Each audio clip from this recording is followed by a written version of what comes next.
Темелите на едно здраво општество се поставуваат врз основа на здравството и образованието. Често слушаме дека ако сакаме да наштетиме на некоја држава, треба да го срушиме здравствениот и образовниот систем. Јас сум Джейлон Велиева, денес гости во Гласни идеи се Дамјан Божиновски. Здраво, Дамјан. Здраво. И Алек Атевик, член на марксистичка организација Црвени. Здраво, Алек. Здраво. Добро дојдовте во Гласни идеи. Дамјан, би почнала прво со тебе. Зошто се уништува здравството и како се уништува? Прво, за да разграничиме зошто се уништува, мора да ја разбереме која е поентата на здравствениот систем. Самата ти кажа дека за една држава да е функционална мора да има функционален здравствен систем. Здравствениот систем е потреба за една држава да може да функционира. Зошто? Затоа што здравствениот систем е од една страна медиум кој што треба да ги спречи појавите на заболувања, да обезбеди поквалитетен начин на живот, поквалитетен живот на населението. Доколку го гледаме здравството на таков начин, може многу лесно да ни стане јасно зошто се уништува здравството последниве 30 на години откако Македонија се осамостои како држава.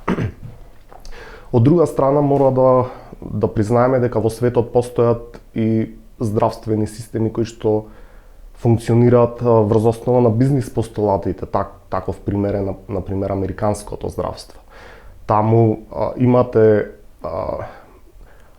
голем број на теоретичари и на практичари кои што здравството го гледаат како бизнис.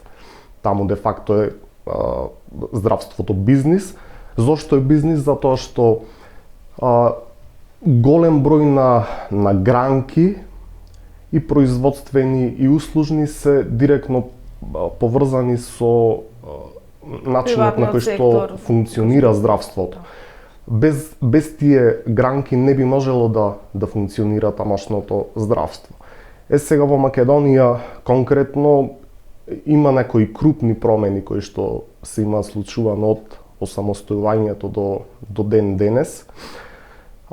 Повторно да се вратам на прашањето, ако ги разграничиме овие работи, тогаш веројатно би рекол дека здравството се уништува со цел да се јавното здравство се уништува со цел да се отвори еден простор, едно поле каде што некои приватни ентитети здравствени единици би можеле да влезат во таа приказна и на некој начин здравството да стане бизнис. Оваа граница е многу тенка тука во Македонија, така да не знам искрено наредниот период во која насока ќе се одвиваат овие промени.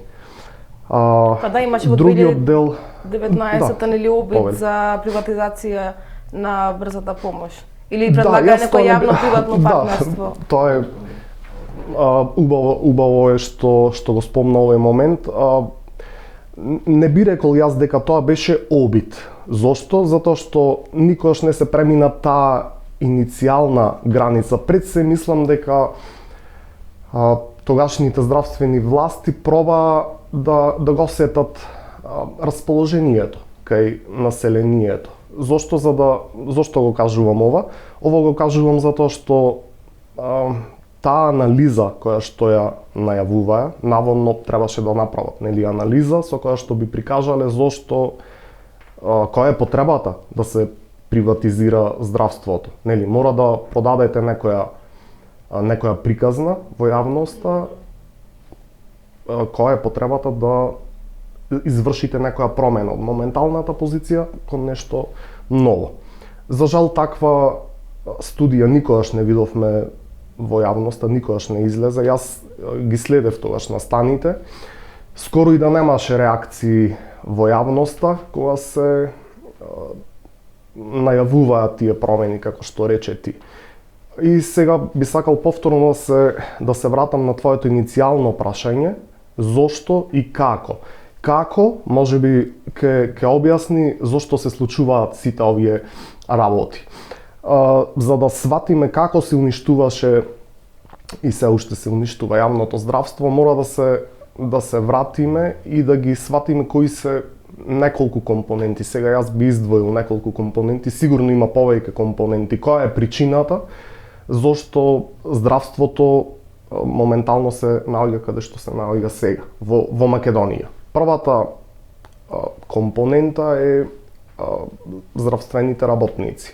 Иако јас сум поборник за работнички права, мора да кажеме дека 90-тите години, но и ден денес, се уште во јавните здравствени установи постои еден тренд каде што кога ќе дојдат пациентите кои што нормално имаат проблем, не верувам дека некој оди во здравствена институција за да си направи мулабет, сите доаѓаат заради некој проблем.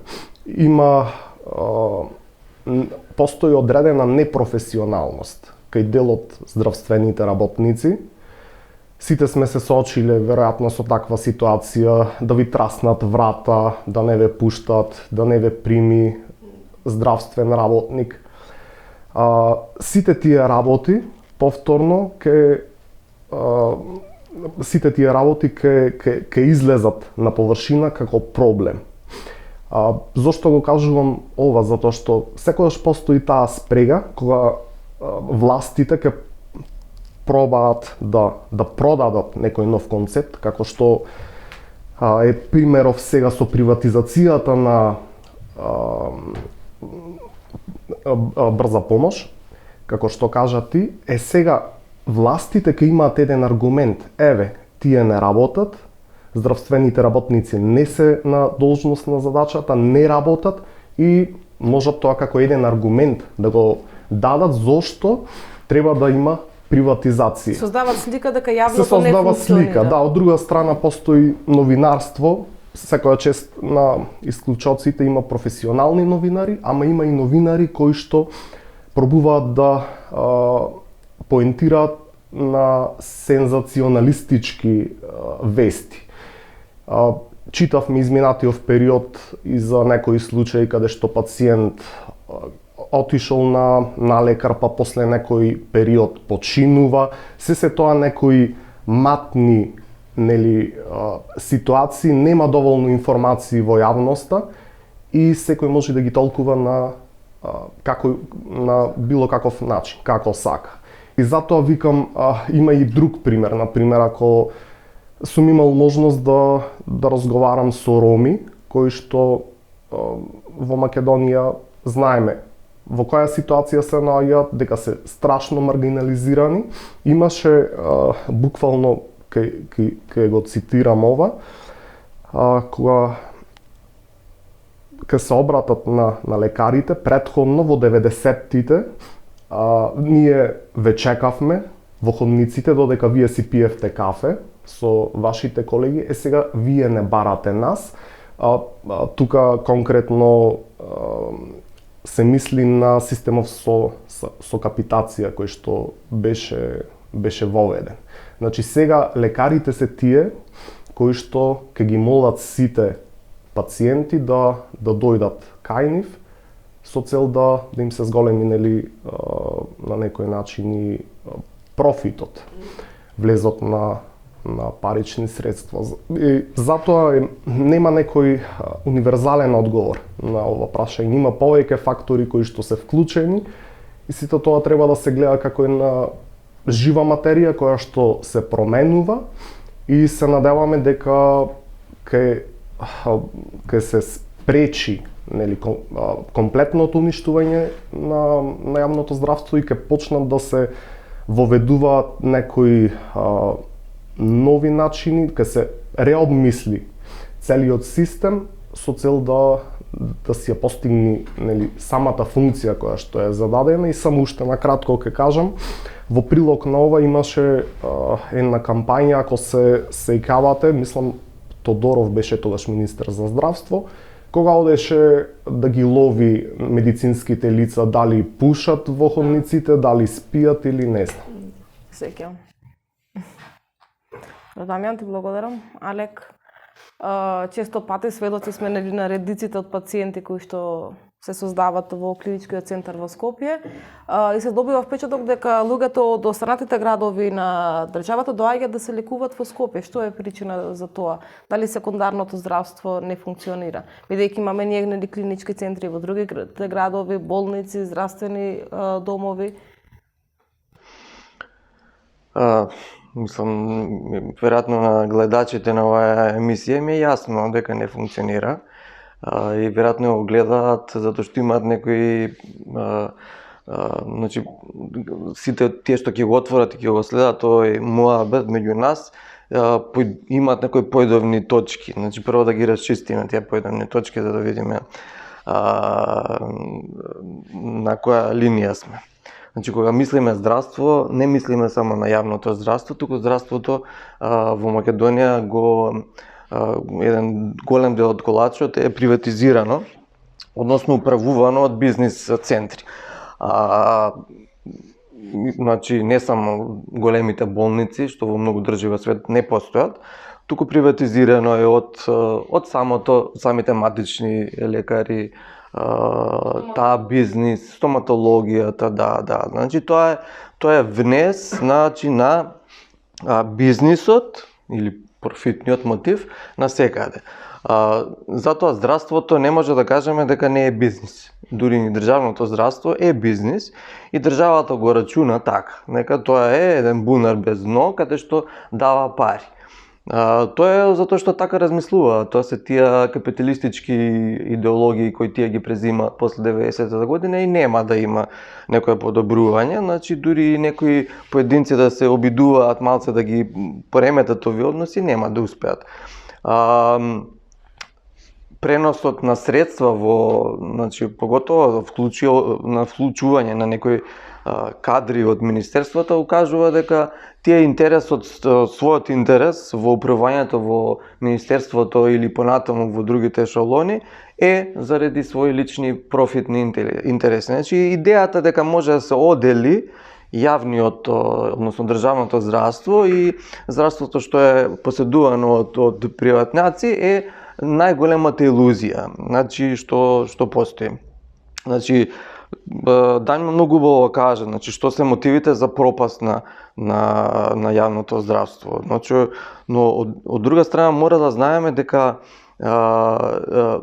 мотивацијата за тоа е она што нас треба да истражиме. Значи мотивацијата е јакнење на профитниот мотив. Затоа што приватните болници имаат интерес од вакво јавно здравје. И тие ќе го оцрнуваат. Значи новинарите, не знам дали е случајно со приказните сега што искочија за една приватна болница, но интересно е дека се случија во момент кога се продава дел од таа болница. Значи, јас не верувам во случајности. Исто не се зборува во јавноста за промена на собственоста на една друга болница. И кој стои позади, кој е новиот собственик на таа болница. Од друга страна, не се зборува за квалитетот на приватните болници. Мислам, таму ве дочекуваат се насмевки со банки, значи Жан Митрев има доле банка, веднаш да си подигнете кредит кој ќе се лечите. Не знам дали е ремедика, знам само дека се многу правниот сектор им работи за прибирање на средствата.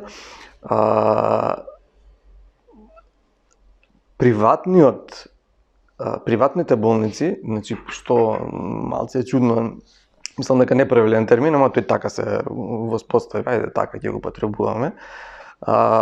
Значи овие отворени бизнис центри се канцер на нашето општество. Значи доколку не се отстрани хируршки, тие се повеќе ќе го нагризуваат јавното здравје и тоа на грбот на луѓето, значи на оние кои нема доволно пари да дадат, не знам, 15.000 евра за некои елементарни операции. А да не зборам дека не постои контрола во така нареченото приватно здравство. Ние не знаеме дали тие операции се добри, дали се потребни. Ние не знаеме не само за операции, да речеме јас знам дека многу нив не се ни потребни. За контролни прегледи, контролни прегледи, значи кај што температурата се наплаќа, мерење каде што се извршуваат разни, они ги продаваат како пакетчиња, во еден пакет ќе те провериме ова, значи 10 работи и нормално тоа излегува цената, значи менаџерскиот тим ги обучува вработените пациентот да го гледат како вреќе на пари. И од него да го цицаат. Дали е тоа исправно? Они мислат дека е исправно. Зошто? Затоа што не е здравството темално општество. Темално општество е економијата. Економијата се базира на производство на добра, како тенџериња, не знам, чаши, маси и услуги, како здравствени услуги, кои постојат исклучиво заради профит. Значи, ако темелот на едно општество е ние работиме, произведуваме, создаваме само заради профит, а профит не е ништо друго туку оттегнување на, значи, земање на кајмакот од онаа трансакција во приватни џебови, во џебови на луѓе кои не работат, не се вклучени во процесот, туку се сопственици, само го поседуваат. Значи го рента, тако било што, било која, тоа се тие газди. Отаму, значи ако сакаш, еве се ние се обелакаме во прво лице, ние се знаеме, нема што тука да правиме се лице. Редиците на клиниката се направени за да нема редици во приватните болници. Затоа што во приватните болници се е убаво, се е насмеано и топ 3000 евра. Значи во евра нормално се цените. Нормално дека треба да си слеп да кажеш дека се на ист квалитет. Не се на ист квалитет. Значи треба да се признае, не се на ист квалитет. Значи многу важи за пациентот не само третманот, туку и појавата, чистота на кревети, значи во болнички средини. Сето тоа е поврзано, сето тоа е значајно. Не се инвестира во јавното здравство, значи имавме ни една криза со ковидот. Што е заклучокот од ковид кризата?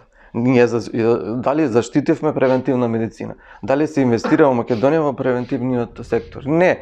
Значи центрите за јавно здравје се онака како што беа и претходно. Значи таа компонента од медицината е заостаната, или да не зборам за останата друга работа е трудова медицина. Значи никој не сака таму да оди да специализира. Значи очигледно дека се фаворизираат некои гранки, не знам, сите сакаат да станат дерматолози. Ќе се отворат приватна клиника, ќе шљакаат креми таму на лице на богаташи и ќе си взимаат пари. Мислам, тоа е смешно, ама така е реално. Значи нема да се мачат со некои тешки операции каде што пациентите го ризикуваат животот. И меѓу другото, мислам, во јавноста е тоа познато дека одредени болници приватни одбиваат пациенти заради нивната тежина. Значи не сакаат да ги примаат тешките пациенти, дури ни за истите суми, не се спремни за било каков негативен публицитет. Од друга страна, дури да е негативностите што се кај нив се замачкуваат. Ги нема, значи во јавноста се знаат само во приватни канали меѓу луѓето на најниско ниво. Ние немаме медиумски сектор таков кој ќе истражува што се случува во јавното здравје. Значи дали магнетна резонанца за секој пациент треба, дали треба за секој да му пишуваат 5 скен од приватните центри. Дали треба не знам, гастроскопија, колоноскопија на најмали крварења, дали треба, значи тоа се огромни пари кои пациентите ги плаќаат. Луѓето се многу интересни кога е во прашање нивното здравје, тие ќе дадат и парче леп за да спасат. Ама тие го дават парчето, значи парчето ле последното, се задолжуваат. И кој се богати? Работата дека ние сме во една очајна ситуација, луѓето не се свесни, затоа што ние што се помлади, најчесто немаат проблеми со здравствениот систем. Проблемите веќе стасуваат на постари луѓе. Но тоа веќе е касно, бидејќи тие немаат енергија да вложат во поправка на системот. Од друга страна, политичките избори се такви каде што не одлучуваат. Значи, вие да гласате за бесплатно здравство, нема да го добиете. Мислам, тие ветуваат, само нема спроводливост во Македонија, нема демократија, со други зборови, мислам, тоа е една голема илузија. Како вие ќе притиснете политичката партија да ги оствари ветувањата што ги дала? Па нема такви механизми. Не постои. Нема, а тие ветуваат. Значи, знаат дека јавниот сектор е многу важен, не може да постигнат без јавен сектор. И не користат. Не користат затоа што нема организација која, значи, или политичка партија која ќе успее да биде издигната од некоја од она што ние го викаме работничката класа, значи од мнозинството на луѓе кои имаат слични интереси. А тоа е интересот на работничката класа е јасен. Укинување на приватното здравство. Значи тоа тука без разлика. Значи работничката класа не сме да отстапи од ова елементарно правило. Втор чекор после укинувањето на приватниот сектор на секаде е да ја земе контролата и да го зголеми квалитетот во јавното здравство. Значи, ние не сакаме укинување на приватното здравство и толку. Не. Ние сакаме укинување на приватното мотивирано или профитно мотивираното здравство заради квалитет во здравството. Дамјан, ти преска ги начина здравствените работници, па сега кажи нешто како се околу тоа. Дали е девалвиран нивниот труд, бидејќи се повеќе здравствени работници ја напуштаат земјата или па се префрлат во овие приватни болници? Така. Дефинитивно трудот е девалвиран. Сега има еден интересен момент во разговор со колеги.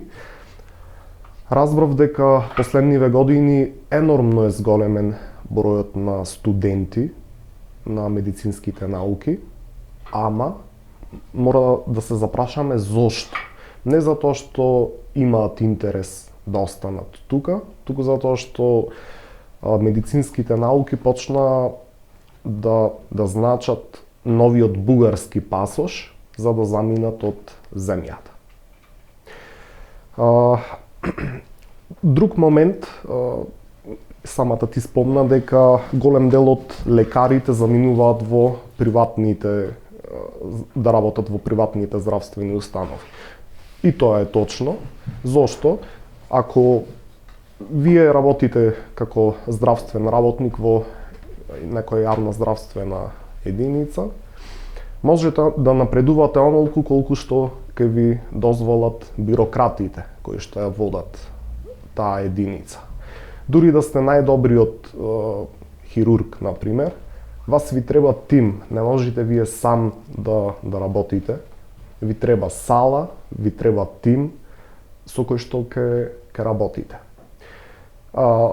Обично тие здравствени работници кои што се поамбициозни, кои што сакаат да учат, да воведуваат нови начини на работа, нови методи, многу побрзо ќе се одлучат да заминат и да работат во некоја приватна здравствена установа за некоја повисока плата, отколку да останат да работат во здравствената единица од каде што произлегле на некој начин, бидејќи моментално доколку сакате да одите на специјализација, например приватна, тогаш треба да одвоите многу пари и многу години. Сега ретко кој може да си дозволи такво нешто. Буквално треба да се задолжите во должничко ропство да влезете со нашиве банки со цел да се едуцирате и потоа да вратите нешто на државата. Голем дел од здравствените работници, посебно лекарите, се одлучуваат за друга варијанта, т.е. да се вработат во некоја јавна здравствена установа, па потоа да очекуваат да ги испрати истата на специјализација. Имаше, иако има огромен недостаток на скоро сите профили, здравствени профили, последниве години ништо се нема променето. Јас лично сум сведок на неколку мои другари и колеги кои што мора да чекаат по неколку години на одобрена специјализација за да ги повлечат тука во Скопје. Се тоа ми укажува дека не постои некој интерес кај властите за да се реши проблемот со недостаток на здравствени работници. Дури и самите тие некогаш прават одредени обструкции, така да многу комплексна тема е. Има еден друг момент, исто е многу битен. Значи, кога станува збор за усовршување на медицинскиот кадар или учење на медицински кадар, постои една повратна спрега. Значи, ако ви имате луѓе кои знаете дека ќе ви заминат, вие нема да се ангажирате толку многу околу нив. Од друга страна, иако знаете дека не добивате ништо, а дека другите спечелуваат многу повеќе пари и нема исто да се вложувате во нивно образование. Значи, тоа е таа повратна спрега, тоа е тој фидбек што го има во нашиот образовен систем и во здравството. И очекувам дека како што оди времето, значи веќе нашите кадри ќе губат од тоа реноме што го имаат сега во западниот свет, што го има поготово од бивша Југославија тие кадри. И ќе спаднеме на ниво на афричка земја, отворено на африканска земја која нема да нудат. Мислам, џабе вие имате специјализација од нейрохирургија, ако не знаете тоа да го направите. Џабе, значи зборам, екстремна специјализација тоа души. Има ли опаѓање во квалитетот, пример да кажеме, на здравствените работници во споредба со пред 20-30 години? Има, значи отворено многу професори си го штитат своето место и не сакаат да едноставно тоа е разумно, значи кога се работи за профити. Дали вие би обучиле некој конкурент? Не.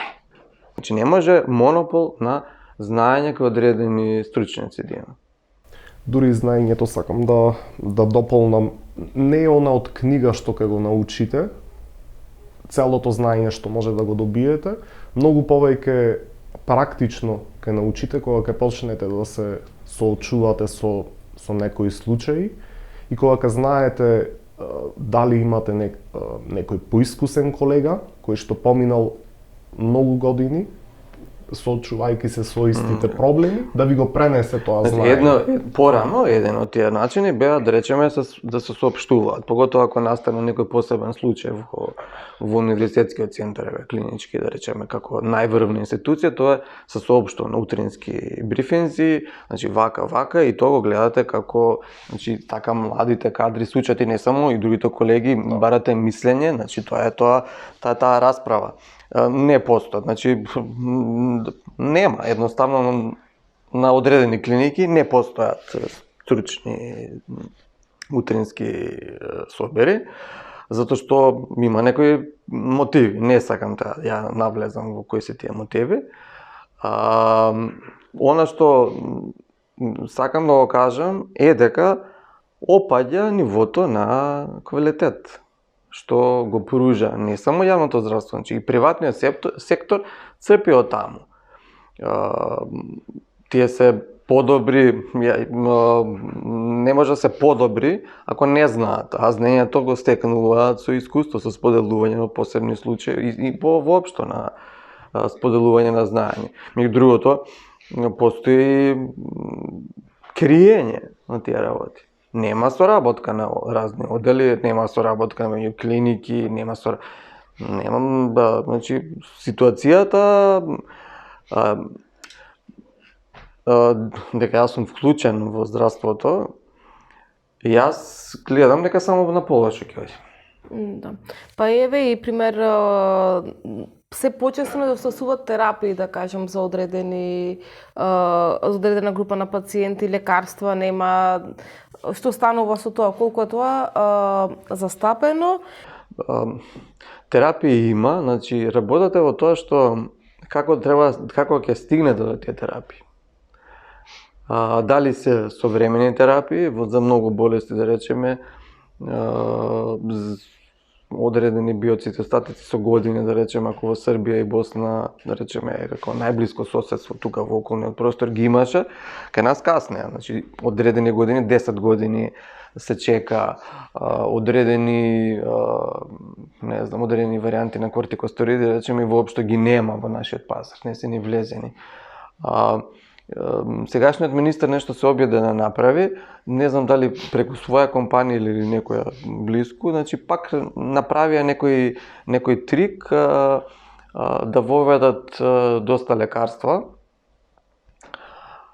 Која е мотивацијата, дали е негова лична или дали на некои блиски до него, мислам оставам на гледачите да си проценат.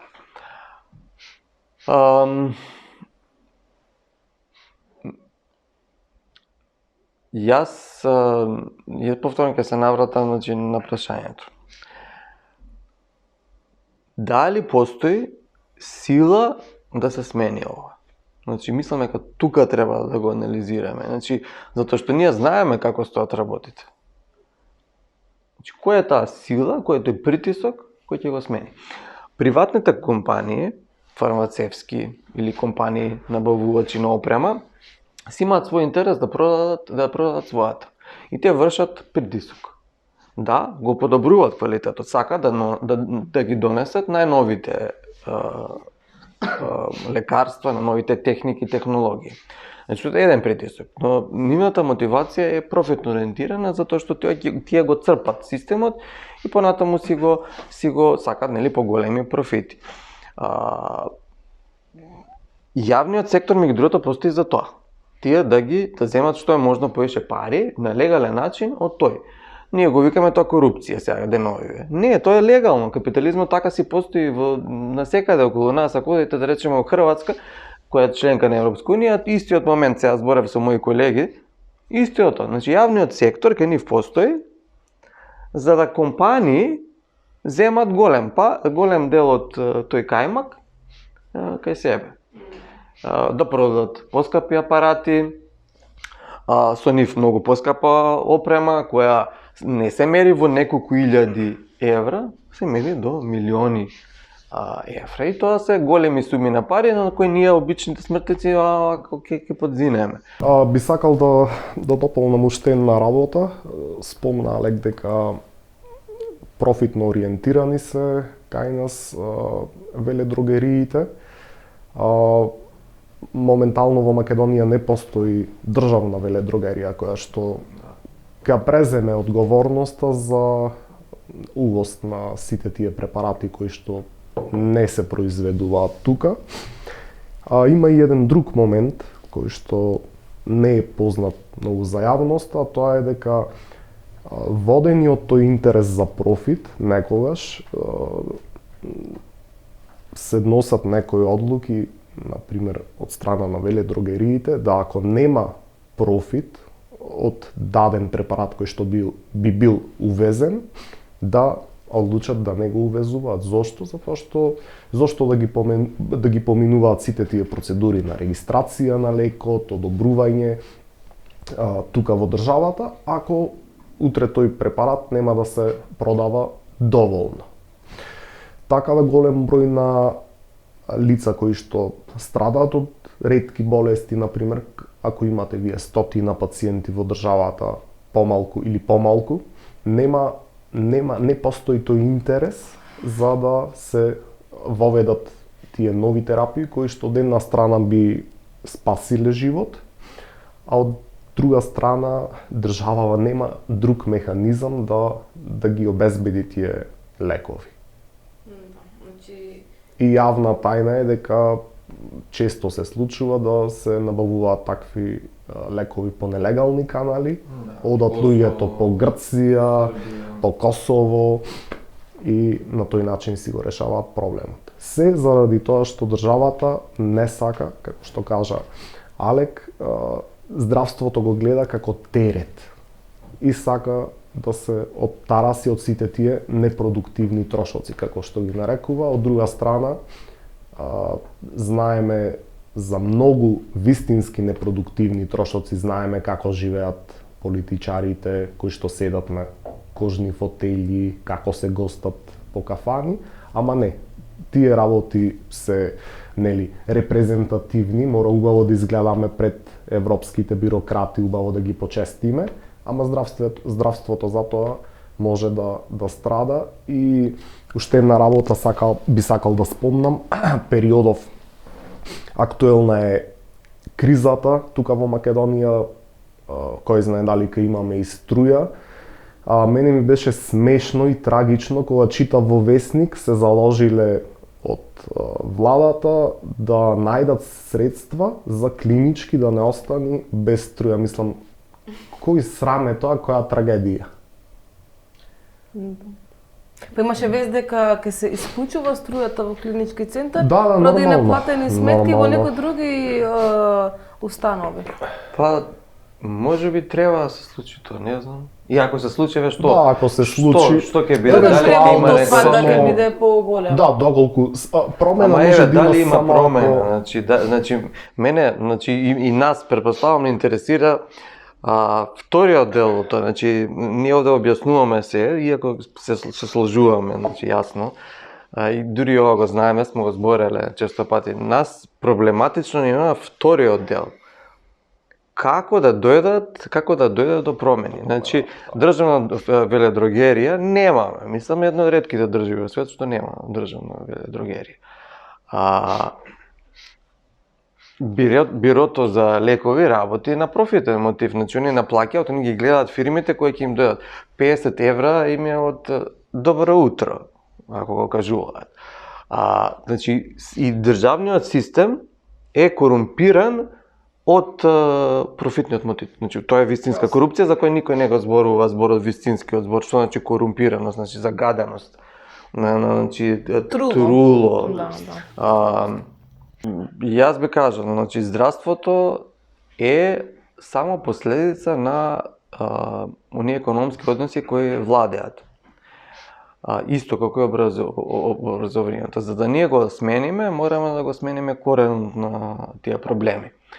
Значи, но да не биде волку кажано општо, секогаш има и мерки кои може да бидат привремени, односно преодни. Значи, мислам дека една преодна мерка е национализација на сите болници во терцијалниот сектор, ставање под капа на персоналот што работи и воопшто на советите од работните луѓе. Веледрогерија, државна, под државна капа, која со тек на време ќе ги потисне сите овие приватни дрогерии кои нормално ќе се борат против овие тенденции и се борат денеска. Потоа би се одело на регулација на примарниот сектор, значи враќање на семените лекари во поддржавна капа, затоа што не може заради профитни мотиви сите да бидат лекари семени во Скопје, а да нема ни по селата, ни по надвор од Скопје и по помалите градови, не само од примарниот сектор, го немаме. И во периферните општини на Скопје. Во периферните општини на Скопје исто го имате проблем. Значи тука е затоа што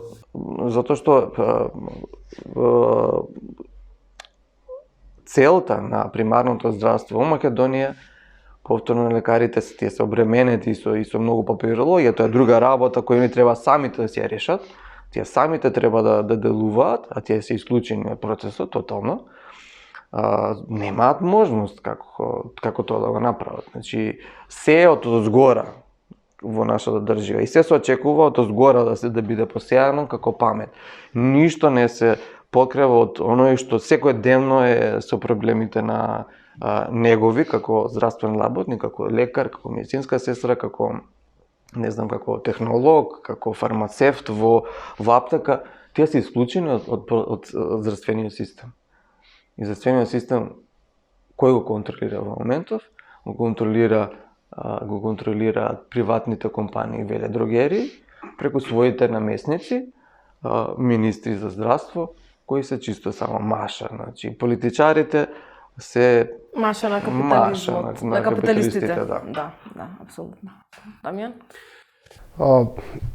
Моментално се наоѓаме во ситуација да мора да одлучиме во која насока ка сакаме да се движи здравството. Оваа моментална позиција само ќе ги зајакнува позициите на приватните здравствени установи. Здравството уште повеќе ќе се гледа како бизнис ориентирано, како гранка која што треба да прави профити, наместо да се врати на основната функција, а таа е подобрување на општото здравје кај населението. Така да сите треба заедно да се бориме, не сме да оставиме таа борба само на здравствените работници или мора секој од нас да се вклучи за да се избориме за некое подобро утре.